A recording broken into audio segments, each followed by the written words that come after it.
Bonjour tout le monde, aujourd'hui nous allons voir l'expansion vers l'ouest et la révolte des Métis. Donc nous allons commencer avec John A. Macdonald et la Confédération.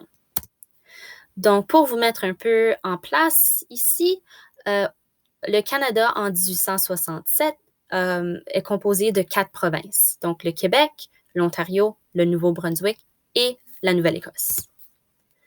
Donc, qui est John A. Macdonald? Il est né en Écosse, donc il est anglophone. Il est venu au Canada avec sa famille quand il avait 5 ans. Il était un avocat, un homme d'affaires et un homme politique. Et en 1867, il devient le premier ministre du Canada. Donc, nous allons visionner une courte vidéo par rapport à la vision de John A. Macdonald. Doucement, champagne que tu te fortunes. Monsieur McDonald, comptez-vous acheter toute la délégation? Nos méthodes diffèrent, Monsieur Brown, mais nos objectifs sont les mêmes. Mon objectif, monsieur, c'est la bonne foi. Et le mien, c'est de gagner. Messieurs, ça suffit. Nous devons convaincre les maritimes où il n'y aura pas de confédération. En effet, George. Aujourd'hui, la guerre civile fait rage en Amérique. Combien de temps avant qu'ils se retournent vers nos frontières? Séparées, les colonies sont isolées et faibles. Mais si elles sont unies, vous imaginez? À l'est, les provinces de l'Atlantique, puis le Bas et le Haut-Canada, à travers les prairies jusqu'aux Rocheuses et au-delà.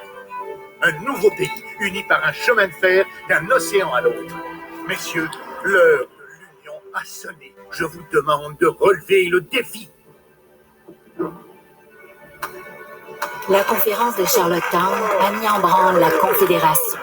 Le 1er juillet 1867, Sir John A. Macdonald est devenu le premier ministre du Canada. Donc voilà.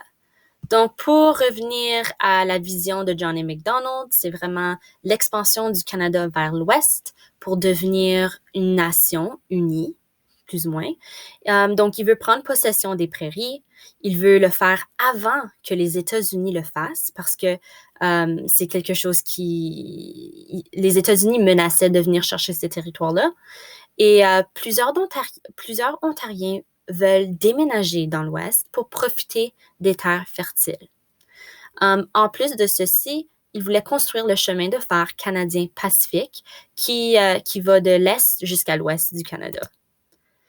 Donc, la terre de Rupert appartient à la Compagnie de la baie d'Hudson de 1763 jusqu'en 1867.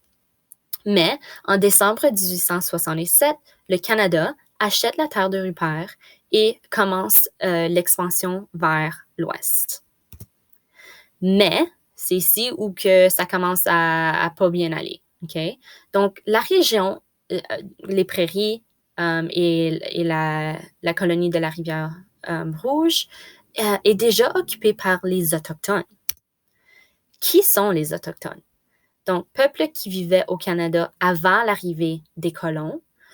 Certains sont sédentaires, donc restent au même endroit pendant toute l'année, et il y en a d'autres qui sont nomades, donc se déplacent régulièrement au rythme des saisons. En 1867, plusieurs nations autochtones occupaient l'Alberta, la Saskatchewan, le Manitoba et les prairies, donc les prairies. Certains peuples autochtones font des échanges avec les marchands de fourrure. Un autre peuple vit dans les prairies avant l'arrivée des colons. Et c'est les Métis. Okay? Donc, qui sont les Métis? Peuple Métis qui s'est formé à compter du milieu du 18e siècle à partir de l'union des femmes autochtones avec des commerçants de fourrure français ainsi que des commerçants de fourrure écossais ou anglais.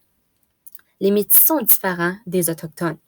Ils parlent français et le michif, si je le dis comme il faut, qui est un mélange des langues de leurs parents, donc français, anglais et les langues autochtones.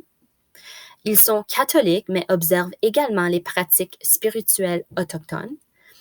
Et ils cultivent la terre et sont d'excellents chasseurs de bisons.